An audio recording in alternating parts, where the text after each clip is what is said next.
Pourquoi toutes les civilisations finissent par s'effondrer? De Revue du Monde. Cet épisode a été sponsorisé par NordVPN, je vous en reparle en fin de vidéo. Quel est selon vous le point commun entre la Rome antique, l'Égypte ancienne, l'Empire Maya et les Vikings? L'effondrement, j'imagine. Option A, ils ont tous un empereur ou un roi maxi BG. Attends. La Rome? Non, ils ont pas tous de Et d'empereur. les Vikings. Attends, quoi? Option A, ils ont tous un empereur ou un roi maxi BG. Option B, ils n'ont jamais existé. Option C, ils ont tous construit des pyramides. Ou option D, leur civilisation s'est effondrée.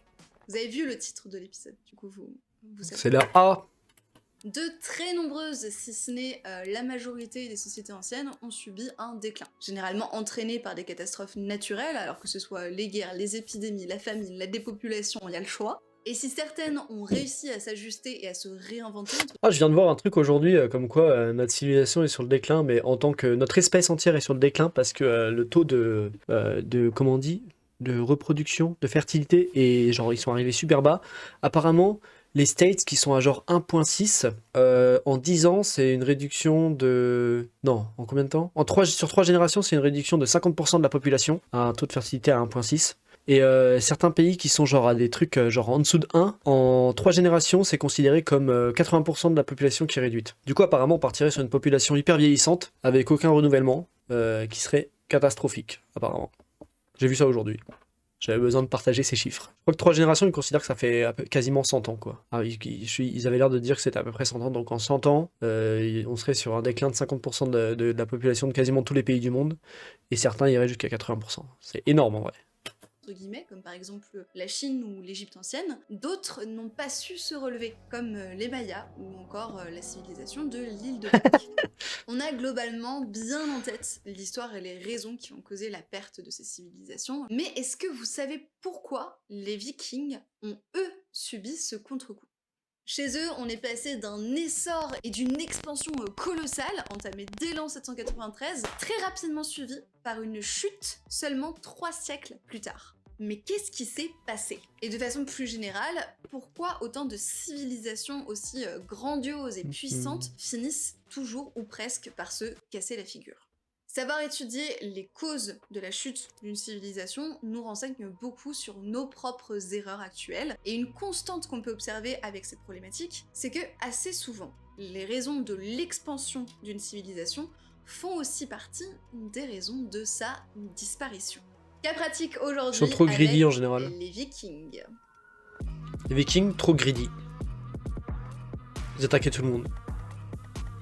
Les Romains, trop greedy. Ils attaquaient tout le monde. Bon, les Mayas...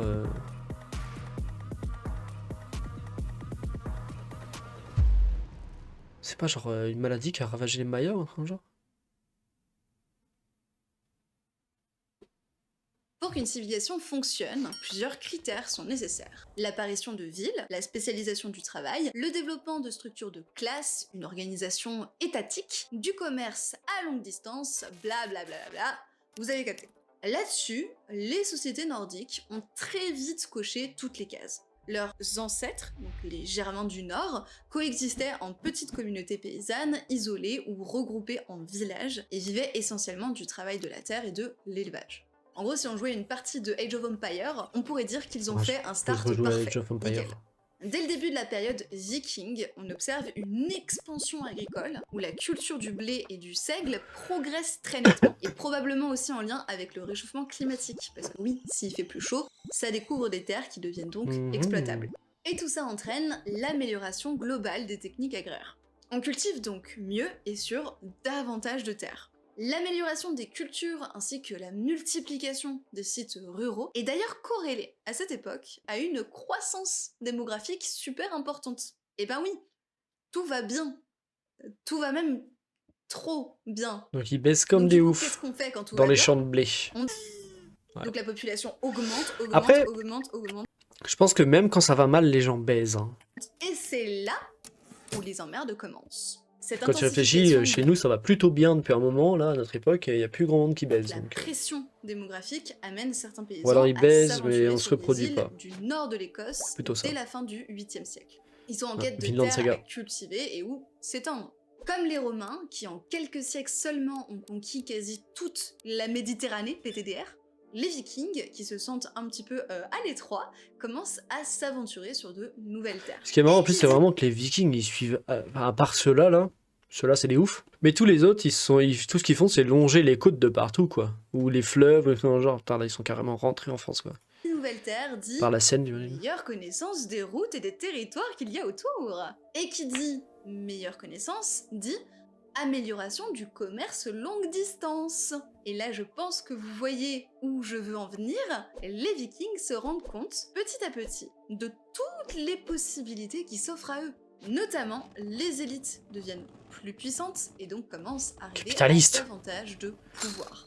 Et c'est pour cette raison que les célèbres raids et pièges vikings commencent à être organisés. Les abbayes, les monastères et les villes d'Occident sont les premières cibles de choix. Alors pourquoi? Eh ben parce qu'elles ont pas mal de ressources. C'est pas et des de commerces, fluides, ça, hein. donc ça permet de C'est des financer pillages. assez facilement les autres guerres et donc de continuer à s'étendre. Parce que oui, s'étendre et installer progressivement des colonies dans plein d'endroits différents, c'est aussi cool pour une autre raison. Est-ce que vous connaissez les lois vikings? Est-ce que par exemple, vous Non. saviez qu'une des valeurs, un des droits les plus importants et anciens chez eux, étaient les lois de la primogéniture pour la succession? Alors non, je ne suis Donc, pas le en train de faire un premier-né, AVC, il a on tout, a c'est dit ça? la primogéniture, oui. En gros, panique pas, c'est très simple. Ah ça. oui, donc en fait, le premier-né, comme il a tout, et ben les autres, ils ont rien. Donc les autres, ce qu'ils font, c'est qu'ils vont déglinguer une abbaye, ils butent tous les moines, ils chopent l'abbaye et ils font OK, ça c'est à moi maintenant. Et c'est comme ça qu'ils s'étendaient. En gros, ils envoyaient tous les gens qui n'étaient pas des premiers-nés choper d'autres terrains, c'est ça? Un ensemble de lois Est-ce que j'ai bien et de compris? droits en faveur du plus âgé de ceux qui se trouvent en ligne pour l'héritage. Cela Donc, donc. par exemple, contrairement à ce qu'on a l'habitude de voir, ce n'est pas un fils qui sera favorisé pour la succession, Ah. mais un frère Ah. ou un Ah. oncle avant le fils.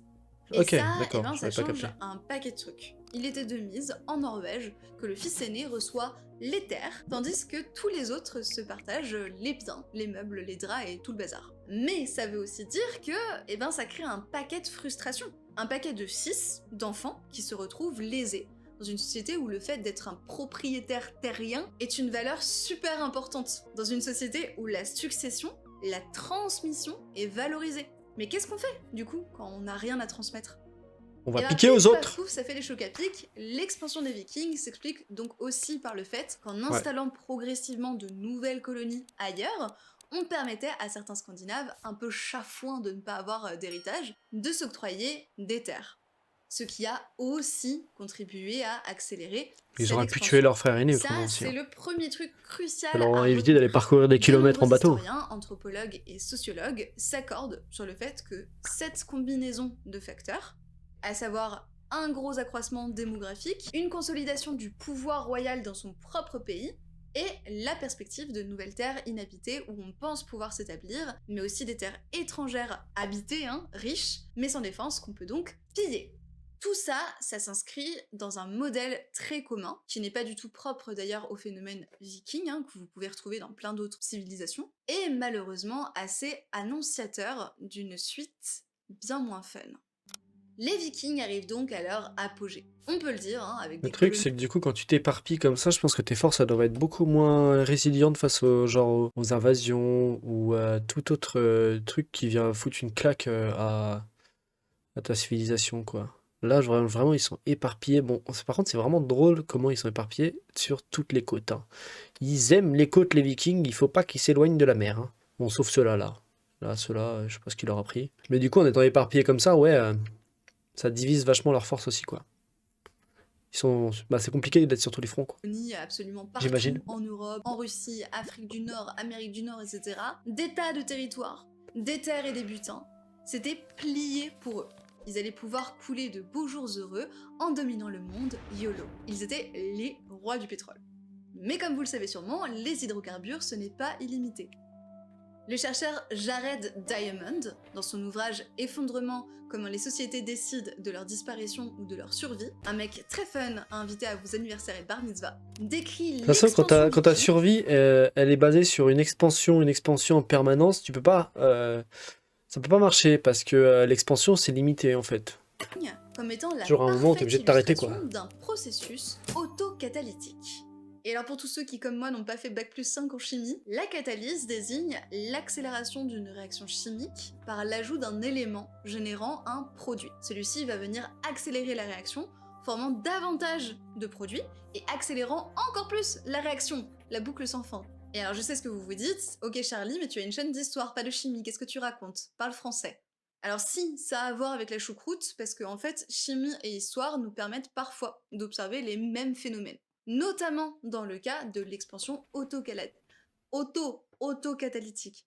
Définitivement un mot très chiant à prononcer. D'une population humaine. Ce cercle Autocatalytique. vertueux, du moins dans un premier temps, Je l'ai bien dit. se manifeste quasi systématiquement de la même façon pour les sociétés humaines. Les avantages et progrès initiaux d'une population, comme par exemple des progrès techniques, ici dans le cas des Vikings, leurs navires, leurs techniques de navigation, etc., vont leur permettre d'accroître leur richesse et ou de faire des découvertes.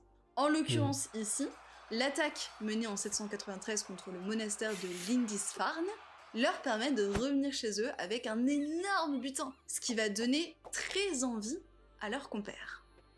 Car oui, cette première étape franchie va inciter d'autres individus de cette population à faire exactement pareil. Quand on voit qu'un truc marche bien pour les autres, bah on copie. Ainsi, l'année suivante, d'autres c'est pour ça que je suis raids sur Twitch. avec davantage de trésors apportés en Scandinavie, Je comprends. et ainsi de suite. On observe le même phénomène avec les terres qu'ils vont coloniser au fur et à mesure. La découverte des îles Féroé, inhabitées et relativement inhospitalières jusqu'alors, amena les Vikings à aller encore plus loin et à découvrir l'Islande, plus vaste et encore plus lointaine, puis alors le Groenland carrément, encore plus vaste et encore plus lointain, où les Scandinaves s'établirent progressivement. Sauf qu'à un moment, arrive le point de basculement. C'est-à-dire le moment où il n'y a plus de richesse à dérober, ou de voilà, terre c'est ça, à je découvrir. disais. De la Basé même sur l'expansion, façon que c'est la pour pire des l'expansion idées, quoi. Des Polynésiens, des Portugais ou encore des Espagnols, l'expansion viking se stoppa à partir du moment où toutes les régions directement accessibles à leurs navires furent pillées et colonisées. Mais en vrai, notre société, elle fonctionne un peu sur le même concept, hein. On fonctionne sur un système de développement en permanence.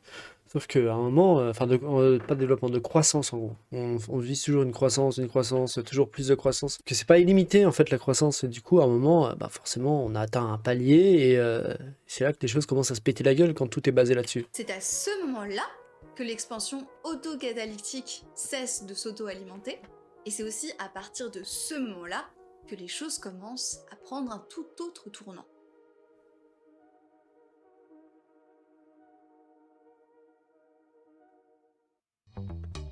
Ok.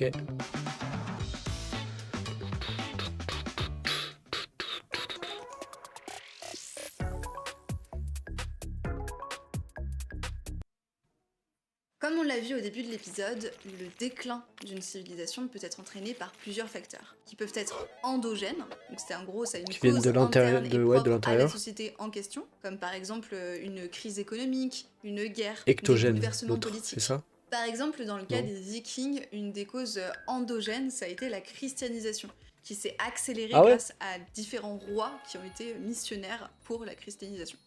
Mais également qui peuvent provenir de l'extérieur. Et donc on dira qu'ils sont Exogène, ok, exogènes. my bad. On peut à ce moment-là penser à des épidémies, des maladies, des épisodes climatiques et naturels, difficiles. What the fuck? Quoi? Après, il y a aussi l'option où ces Ah, différents on événements parle de se notre regroupent. société, c'est Genre ça? à la fois des causes notre exogènes époque. et à la fois des causes endogènes. Autrement, j'ai pas et alors compris ce là, clin d'œil. Hein. c'est la merde. C'est d'ailleurs déjà des éléments qu'on avait un petit peu abordés dans l'épisode sur la Révolution française, si vous vous souvenez, où la catastrophe naturelle, qui était l'éruption d'un volcan islandais pas du tout proche, a entraîné des famines, des maladies, accentuant le climat politique et social déjà tendu dans la société française, et donc indirectement... Je dirais bien le battement de papillon, mais le truc c'est que l'éruption d'un volcan peut difficilement être comparée à un battement d'aile de papillon. Pour nos copains les termes Vikings, on peut mentionner deux événements qui ont mis violence. fin à la boucle dans laquelle leur société a été plongée. Le premier, c'est la bataille de Stamford Bridge. survenu en 1066. C'était pour faire des et qui études, s'est c'est ça? conclu par une bonne Ils raclée. se battaient pour Pour savoir les s'ils pouvaient Vikings. faire des études. Ça a d'ailleurs été un tel coup de massue que cette date est fréquemment retenue par les historiens pour signer la fin de la période viking de façon officielle.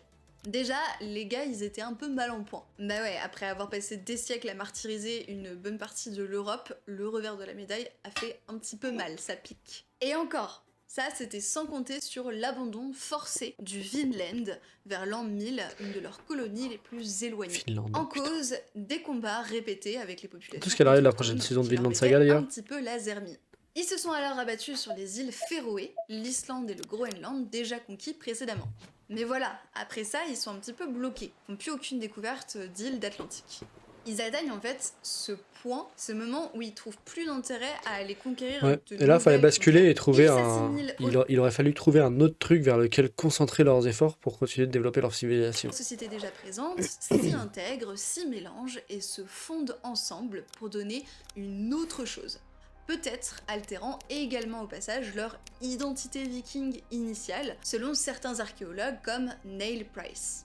La douche froide, les Vikings commencent à bien la sentir passer. Après plusieurs siècles d'expansion territoriale, Mais ils ont absorbé se les cultures retrouver des à autres en fait. Au lieu de détruire les cultures des autres, ils ont également absorbé une partie de ces cultures sans forcément le vouloir, mais naturellement ça s'est fait quoi. faire machine arrière, ça peut laisser un petit goût quand même amer. Bon, après, on pourrait aussi se dire que ça va, c'est pas si pire, faut savoir se contenter de ce qu'on a dans la vie. Oui, bonjour, je m'appelle Charlie Danger, je fais également du développement personnel. Charlie Perril.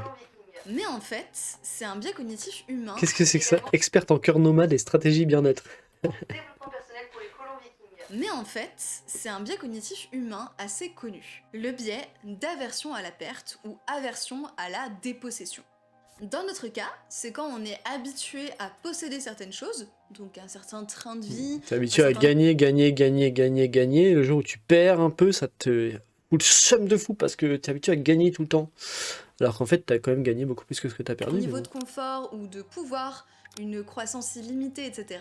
Et qu'on estime que ce niveau est la normalité. Ouais. Autrement dit, tout changement ou décroissance serait vu comme une perte, et on ne Ouais. le supporte pas. Donc, on continue comme si de rien n'était, quitte à précipiter ladite perte. Lorsque les Vikings arrivent au Groenland, le climat est plutôt doux et les terres semblent bien plus fertiles que dans leur froide Scandinavie. D'ailleurs, Groenland, ça veut littéralement dire terre verte en vieux norrois. C'est Ils vont Greenland. alors faire quelque chose de très commun lorsque Un des pays l'appelle le immigrants Greenland. colonisent une nouvelle terre et se l'approprient. Ils reproduisent des caractéristiques de mode de vie de leur pays d'origine sur ces nouvelles terres. Donc dans ce cas-là, les Vikings vont importer jusqu'au Groenland leurs pratiques agricoles. Et pendant environ 200 ans, tout roule. Sauf que, entre le XIIIe et le XIVe siècle, le climat change radicalement et devient beaucoup moins clément. Hmm. Résultat, les glaces bloquent C'est progressivement ouf les bateaux quand même d'Angleterre. que. Ouais. Il devait faire vachement plus chaud du coup à ce moment-là. Et les activités agro-pastorales sont de moins en moins évidentes à maintenir. Ils ont quand même fait des tentatives pour essayer de s'adapter à tout ça, à ce nouvel environnement, mais rien n'y fait. Les fondements de la société viking tombent un à un. Les milliers d'habitants ont peu à peu succombé Je crois que c'est une BD et je crois que je l'ai lu. C'est pas genre Alix ou un truc dans le genre. à la famine, aux guerres civiles ou sous les coups des ennemis. Je Et sais les plus. derniers survivants ont alors émigré, entraînant la chute de la société viking du Groenland. Damn. Et alors, histoire de bien vous rassurer, parce que j'adore filer de l'éco-anxiété aux gens, c'est important De d'insister l'éco-anxiété. sur le fait que ce qui est arrivé aux Vikings, ça fait pas du tout figure d'anecdote. Les schémas d'effondrement civilisationnel sont le résultat d'évolutions Non mais parfois complètement en fait depuis tout à l'heure elle est en train de décrire notre société et ce qui va arriver à notre société. hein. très similaires. Ce que je veux dire, c'est qu'on retrouve très souvent les mêmes modèles. La À croire que l'histoire se répète. C'est fou ça. L'accroissement L'histoire de la se pression répète. démographique Les qui gens oblige n'apprennent pas populations de à leurs adapter erreurs. leur mode de C'est production dingue, ça. agricole et ou à étendre leur zone de culture chez les voisins. Puis, après une phase de croissance, les emmerdes commencent. Famine, guerre, instabilité politique entraînant une baisse de la population et de la stabilité de la dite société. Même nos sociétés modernes, riches et technologiquement avancées ne doivent pas sous-estimer les enjeux environnementaux et économiques auxquels elles peuvent faire face. En réalité, vous l'aurez peut-être observé pendant cet épisode, beaucoup de nos problèmes actuels ressemblent, comme par hasard, à ceux qui ont entraîné l'effondrement de la société viking, voire à ceux que Oups, de nombreuses autres sociétés anciennes ont cherché my à bad, résoudre. my Alors bad. attention, je suis pas du tout en train de dire que ça veut forcément prédire que ça va se passer exactement comme ça pour nous demain, que c'est la preuve que notre société va s'effondrer dans un futur proche. Ces déclins peuvent se produire à différents degrés et de manière variable suivant les sociétés. Parfois, certaines arrivent même à les surmonter. D'autres fois, comme avec l'exemple d'aujourd'hui, c'est la dégringolade. Mais comprendre les causes et les racines de ces expansions et déclins de civilisation est une étude passionnante et qui peut même être utile pour plein d'autres domaines de recherche. Par exemple, si vous avez déjà entendu parler du paradoxe de Fermi, alors Ah putain, je vais ça le me- résumer en je très connais très ça. gros, c'est la question de pourquoi est-ce qu'on n'a toujours pas rencontré d'aliens. En vraiment très très gros. Ah. Je vous laisserai aller voir si ça vous intéresse davantage, je crois qu'il y a Science Étonnante qui a fait une excellente vidéo sur le sujet. Une des hypothèses discutées pour expliquer tout ça, Qui ce se serait sont que, éteints. en gros, peut-être que s'il n'y a pas d'aliens qu'on peut observer, c'est qu'une civilisation finit toujours par décliner avant d'avoir eu la capacité technologique nécessaire pour faire de l'exploration spatiale. Ou Si peut-être que il y a eu un immense système intergalactique qui s'est créé il y a longtemps avec plein de civilisations qui se sont rencontrées et tout, qui se sont tous propagés dans tout l'univers, et que juste il y a eu une catastrophe énorme dans l'univers qui a fait que tout le monde est mort, et juste nous, on est genre la petite germe qui sort, la petite pousse qui est ressortie de toute cette merde après, quoi.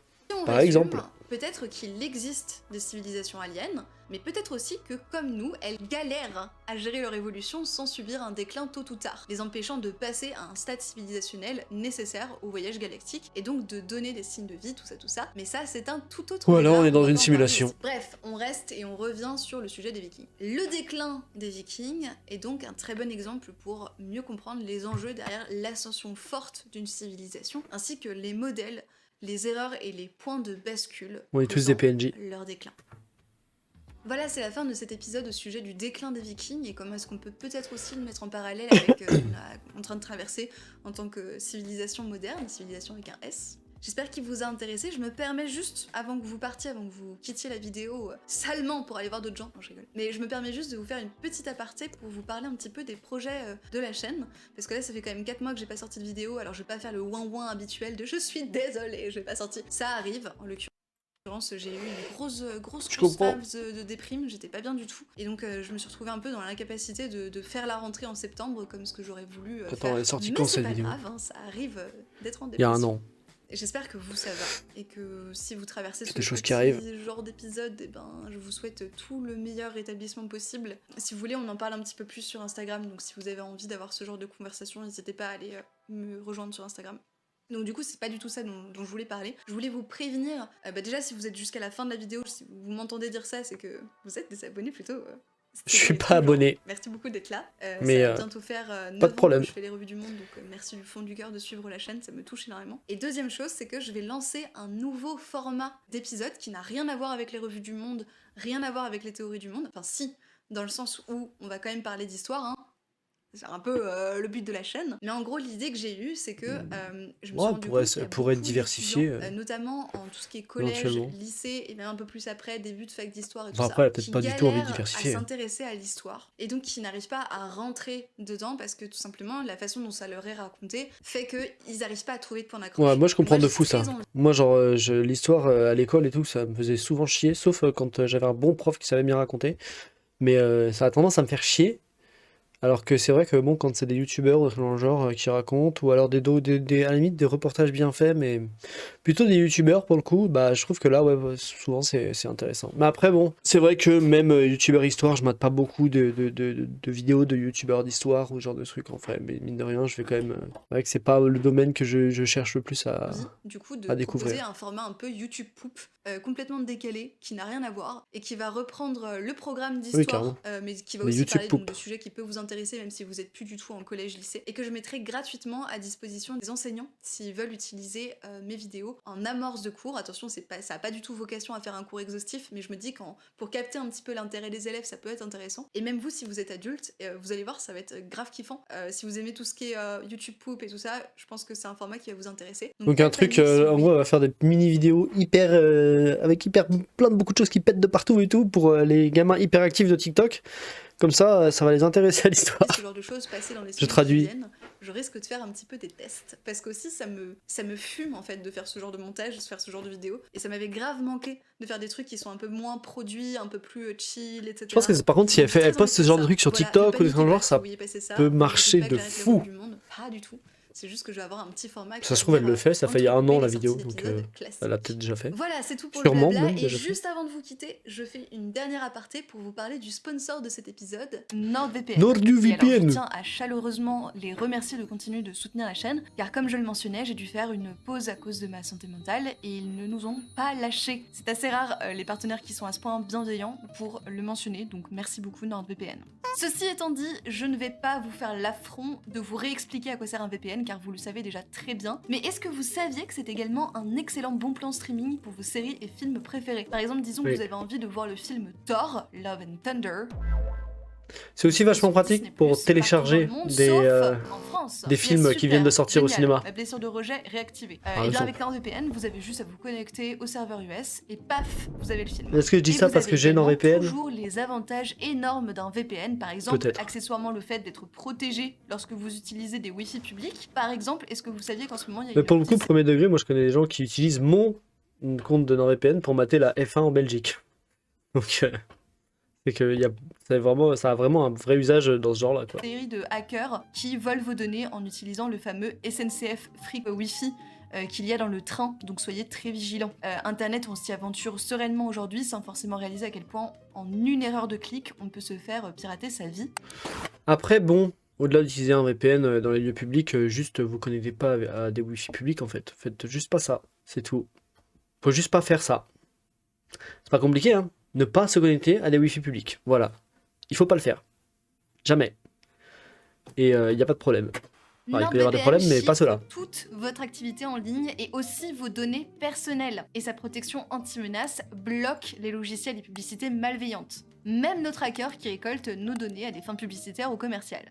Et bien sûr, il y a toujours les avantages classico-classiques, à savoir jusqu'à 6 appareils connectés, satisfaits ou remboursés sous 30 jours, donc vraiment vous n'avez aucune raison ne serait-ce que d'essayer. Rendez-vous sur ce lien pour obtenir l'offre spéciale et profiter de tous les avantages, plus 4 mois offerts avec un abonnement de 2 ans. Et... J'allais dire putain mais j'ai pas besoin de renouveler mon abonnement par hasard, mais en fait ça date d'il y a 1 an, donc le truc doit plus trop être... Évidemment toujours satisfait ou remboursé pendant 30 jours. Voilà, merci à tous d'avoir suivi jusqu'ici, je vous fais d'énormes bisous et on se retrouve très vite pour de nouvelles aventures. Peace. Ok. Bah petit like. En vrai, genre, je pense que c'est pour ça qu'elle faisait des clins d'œil à un moment dans la vidéo, c'est parce que elle est en train de raconter ce qu'elle racontait pour les Vikings, ça peut se transposer très largement à nous aussi.